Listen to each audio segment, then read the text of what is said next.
नमस्कार दोस्तों, मैं हूं सर्वेश यादव और राज्य व्यवस्था की श्रृंखला को आगे बढ़ाते हुए मैं आपके लिए आज एक बहुत ही मजेदार टॉपिक लेके आया हूं। दोस्तों, यह टॉपिक इसलिए लेके आया हूं क्योंकि देश का जो युवा है वो इस टॉपिक के लिए बहुत ही ज्यादा तत्पर रहता है। दोस्तों, देश का प्रत्येक युवा एक ना एक बार अपने जीवन काल में लोक सेवा आयोग का सदस्य होना चाहता है। बस लोक सेवा आयोग का सदस्य बनने के लिए संविधान में किस अनुच्छेद से किस अनुच्छेद तक का प्रावधान किया गया है, उसी के बारे में आज हम चर्चा करेंगे। दोस्तों, लोक सेवा आयोग वह मंच है जिसके लिए देश का प्रत्येक युवा प्रतिभाग करना चाहता है, क्योंकि यह आपको वह पोजीशन दिलाता है समाज में जिससे आप अपने हिसाब से, अपने विचारों से देश की सामाजिक व्यवस्था को चुस्त और दुरुस्त बना सकते हैं, देश को एक नई दिशा दे सकते हैं जिससे देश विकासशील हो सके। तो आइए देखते हैं दोस्तों कि किस अनुच्छेद में, संविधान के किस अनुच्छेद के द्वारा लोक सेवा आयोग का प्रावधान किया गया है, जिसमें जाने के लिए देश का हर युवा हमेशा से तत्पर रहा है। आइए बात करते हैं पब्लिक सर्विस कमीशन की।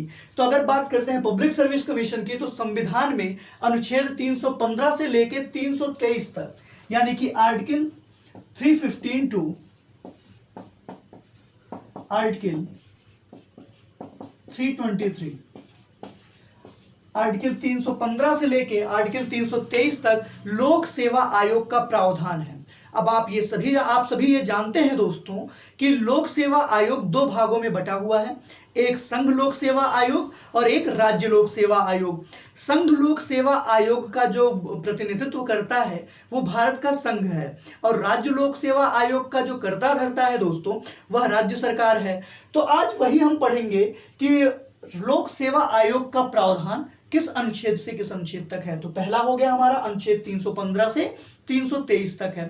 अब हम बात करते हैं दोस्तों किस अनुच्छेद में किस बातों का विवरण दिया गया है। तो आर्टिकल 315 से स्टार्ट करते हैं, हम लिखते हुए चलिए साथ में। आर्टिकल 315, अनुच्छेद 315 में बताया गया है दोस्तों कि संघ और राज्यों के लिए अपना अपना लोक सेवा आयोग होगा, यानी संघ के पास संघ लोक सेवा आयोग होगा और राज्य के पास राज्य लोक सेवा आयोग होगा।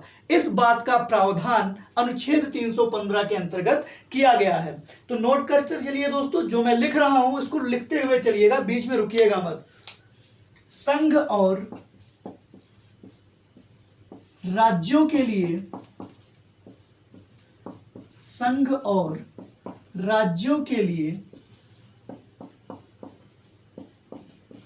लोक सेवा आयोग, लोक सेवा आयोग, यानी कि अगर आपसे पूछा जाए एग्जामिनेशन में कि संघ और राज्यों के लिए लोक सेवा आयोग का प्रावधान किस अनुच्छेद के अंतर्गत किया गया है, तो दोस्तों आपका जवाब होगा अनुच्छेद 315, जिसमें संघ और राज्यों के लिए लोक सेवा आयोग का प्रावधान किया गया है, जिसके अंतर्गत बताया गया है कि पूरे देश को संचालित करने वाली संस्था संघ लोक सेवा आयोग के नाम से जानी जाएगी, और जो प्रत्येक राज्यों के भीतर अपने अपने हिसाब से अलग अलग राज्यों में अलग अलग प्रावधान किया जाएगा लोक सेवा के लिए, उसे राज्य लोक सेवा आयोग कहा जाएगा। इसी का प्रावधान अनुच्छेद 315 के अंतर्गत किया गया है। दोस्तों, आइए पढ़ते हैं अगले अनुच्छेद की तरफ। अनुच्छेद 316, यानी कि आर्टिकल 316, तो बता दे दोस्तों, संघ और राज्यों के लिए लोक सेवा आयोग का जो प्रावधान किया गया है उसी के अंतर्गत अनुच्छेद 316 में यह बताया गया है कि लोक सेवा आयोग के सदस्यों की नियुक्ति का प्रावधान क्या होगा और उनके शपथ ग्रहण का प्रावधान क्या होगा। दोस्तों, इसी की बात अनुच्छेद 316 के अंतर्गत की गई है कि सदस्यों की नियुक्ति किस प्रकार से की जाएगी, उनकी पदावधि क्या होगी, उनका कार्यकाल क्या होगा। इन सभी बातों का ब्यौरा आपको कहां से मिलता है, अनुच्छेद 316 से। तो आइए नोट करिए दोस्तों, सदस्यों की नियुक्ति और पदावधि, सदस्यों की नियुक्ति और पदावधि। प्रश्न क्या पूछ सकता है कि किस अनुच्छेद के अंतर्गत आपको यह ज्ञात होता है कि संघ लोक सेवा आयोग की नियुक्ति और उसकी पदावधि का प्रावधान किया गया है। तो अनुच्छेद 316 किस अनुच्छेद के अंतर्गत सदस्यों की नियुक्ति और पदावधि का प्रावधान किया गया है दोस्तों, तो हो जाएगा आपका उत्तर अनुच्छेद 316 के अंतर्गत। अब देख लेते हैं कि आर्टिकल 317 में किन विषयों के बारे में बताया गया है। इसके प्रत्येक अनुच्छेद बहुत ही छोटे छोटे हैं पर बहुत ही काम के हैं। यदि आप लोक सेवा आयोग के सदस्य बनना चाहते हैं, एक बार अपने आप को देश सेवा के लिए समर्पित करना चाहते हैं, वो भी उच्च स्तर पर, जिसमें आपके निर्णय, आपके विचार बहुत महत्व रखते हैं, तो आपके लिए यह टॉपिक बहुत ही इंपॉर्टेंट है दोस्तों। एक एक बात को ध्यान से देखिएगा और समझिएगा। तो आइए बात करते हैं अनुच्छेद 317 की। तो इसमें बताया गया है कि जो लोक सेवा आयोग के सदस्य होंगे उनको किस प्रकार से उनके पद से हटाया जा सकता है। यानी कि लोक सेवा आयोग के सदस्यों को, लोक सेवा आयोग के सदस्यों को पद से हटाए जाने का, सदस्यों को पद से हटाए जाने, यानी कि किस प्रकार से लोक सेवा आयोग के सदस्यों को उनके पद से हटाया जा सकता है या फिर निलंबित किया जा सकता है, इसी का विवरण अनुच्छेद 317 के अंतर्गत बताया गया है दोस्तों। नोट कर लीजिए कि किस प्रकार से लोक सेवा आयोग के सदस्यों को पद से हटाए जाने और निलंबित करने का प्रावधान है। इसका पूर्ण विवरण आपको कहां से प्राप्त होगा? अनुच्छेद 317 से दोस्तों। नोट कर लीजिए। फिर बढ़ते हैं आर्टिकल 318 की तरफ। ये सभी अनुच्छेद इंपॉर्टेंट है दोस्तों एग्जामिनेशन दृष्टि से, तो इन सभी की जानकारी रखते हुए चलिए। आइए देखते हैं अनुच्छेद 318 में किस बातों का प्रावधान किया गया है। तो जैसे दोस्तों आप जब कोई कंपनी ज्वाइन करते हैं, कोई प्राइवेट कंपनी ज्वाइन करते हैं या कोई गवर्नमेंट सर्विस ज्वाइन करते हैं, तो आपको एक एग्रीमेंट साइन कराया जाता है। यदि आप उस एग्रीमेंट के हिसाब से सही होते हैं तो ही आप वह पद ग्रहण कर सकते हैं। उसी प्रकार से लोक सेवा आयोग का सदस्य बनने के लिए कुछ मानक निर्धारित किए गए हैं, कुछ शर्तें निर्धारित की गई हैं। उन्हीं शर्तों का प्रावधान अनुच्छेद 318 के अंतर्गत किया गया है। तो अगर कोई पूछता है कि लोक सेवा आयोग के सदस्यों के या कर्मचारियों के विवरण को, या फिर आप ऐसे कह सकते हैं कि लोक सेवा आयोग के सदस्यों या कर्मचारियों को जो निर्बंधन दिया गया है, जो शक्ति दी गई है या जो शर्तें दी गई हैं कि वह उस पद को ग्रहण कर सकते हैं, इसका प्रावधान कहां किया गया है? तो अनुच्छेद 318 के अंतर्गत किया गया है। तो नोट करते हुए चलिए दोस्तों, आयोग के सदस्यों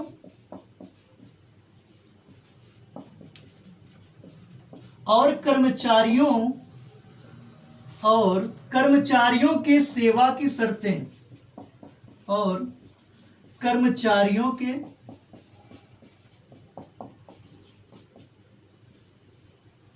सेवा के शर्तों का प्रावधान कहां से प्राप्त होता है दोस्तों? अनुच्छेद 318 से ये सारे प्रावधान हमें प्राप्त होते हैं। नोट कर लीजिए। फिर बढ़ते हैं अगले अनुच्छेद 319 की तरफ। एक एक पॉइंट इंपॉर्टेंट है दोस्तों, कोई भी पॉइंट मिस मत करिएगा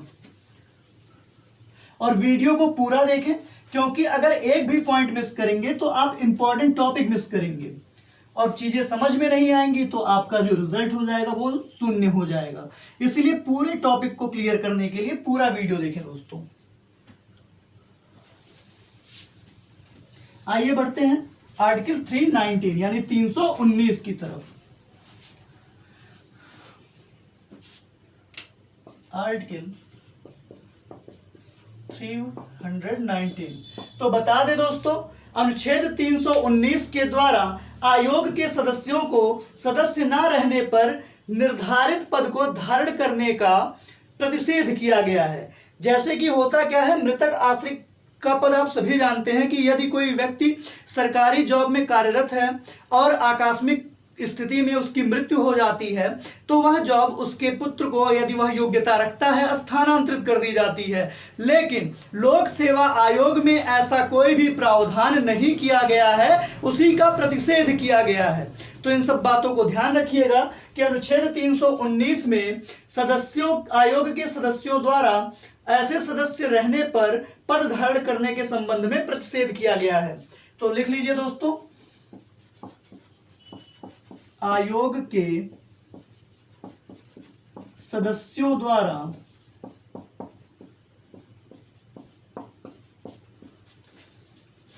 सदस्य पद ग्रहण करने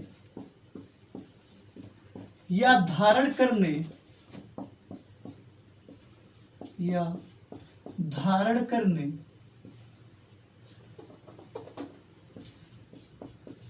पर प्रतिषेध का प्रावधान, धारण करने पर प्रतिषेध, इसी का विवरण दोस्तों अनुच्छेद 319 के अंतर्गत दिया गया है। अब बढ़ते हैं अगले आर्टिकल की तरफ, आर्टिकल 320, अनुच्छेद 320 के अंतर्गत।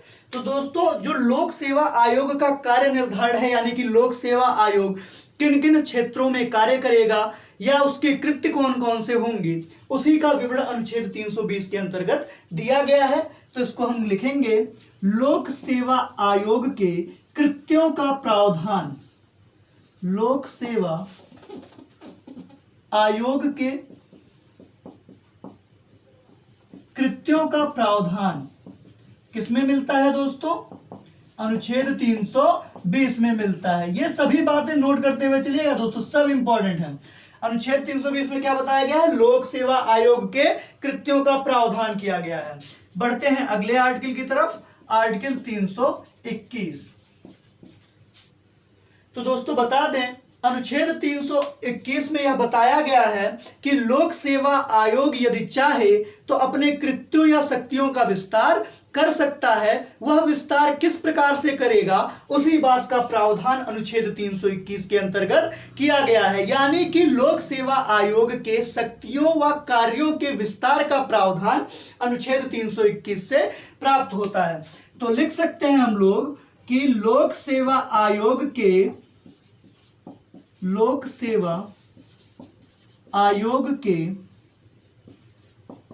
कृत्यों व शक्तियों का विस्तार का प्रावधान कहां है? अनुच्छेद 321 में दोस्तों, नोट कर लीजिए। फिर बढ़ेंगे हम आर्टिकल 322 की तरफ, यानी कि अनुच्छेद 322 की तरफ। और इससे पहले मैंने आपको महान्यायवादी, भारत का महान्यायवादी व भारत का नियंत्रक व महालेखा परीक्षक का पूरा वीडियो अवेलेबल करा दिया है दोस्तों। जिन लोगों ने नहीं देखा है वो ऑफिशियल वेबसाइट पे जाके वहां से वीडियो को देख सकते हैं। तो आइए देखते हैं दोस्तों, अनुच्छेद 322 में किसका प्रावधान किया गया है? लोक सेवा आयोग सदस्यों के निर्वहन का जो भी व्यय करता है, उस व्यय का विवरण हमें अनुच्छेद 322 से प्राप्त होता है। यानी कि अनुच्छेद 322 में किस बात का प्रावधान किया गया है? लोक सेवा आयोग के व्ययों का विवरण या व्ययों का प्रावधान, किस मद में कितना खर्चा होगा, इसका पूरा प्रावधान अनुच्छेद 322 के अंतर्गत किया गया है। लोक सेवा आयोग के मदों का खर्च या मदों का व्यय किसमें है दोस्तों? अनुच्छेद 322 के अंतर्गत। अब लोक सेवा आयोग के आखिरी आर्टिकल की तरफ बढ़ते हैं, अनुच्छेद 323 की तरफ दोस्तों। देख लेते हैं अनुच्छेद 323 में किन बातों का प्रावधान किया गया है। तो बता दें दोस्तों, अनुच्छेद 323 में बताया गया है कि लोक सेवा आयोग के लिए प्रतिवेदन किस प्रकार से किए जा सकते हैं। लोक सेवा आयोग के प्रतिवेदन, यानी कि यदि आप लोक सेवा आयोग के लिए प्रतिवेदन करना चाहें तो किस प्रकार से कर सकते हैं, उसका प्रारूप क्या है, उसकी पूर्ण जानकारी दोस्तों आपको कहां से प्राप्त होती है? अनुच्छेद 323 से प्राप्त होती है। तो यह संपूर्ण डिस्क्रिप्शन हो गया लोक सेवा आयोग के बारे में, पब्लिक सर्विस कमीशन के बारे में। तो अनुच्छेद 315 से लेकर अनुच्छेद 323 तक लोक सेवा आयोग का प्रावधान है, जिसका पूरा विवरण आपके सामने स्पष्टता है। तो दोस्तों यदि वीडियो अच्छी लगी हो तो लाइक करें, शेयर करें और अधिक से अधिक लोगों को हमारे साथ जोड़ने का प्रयास करें। बहुत बहुत धन्यवाद।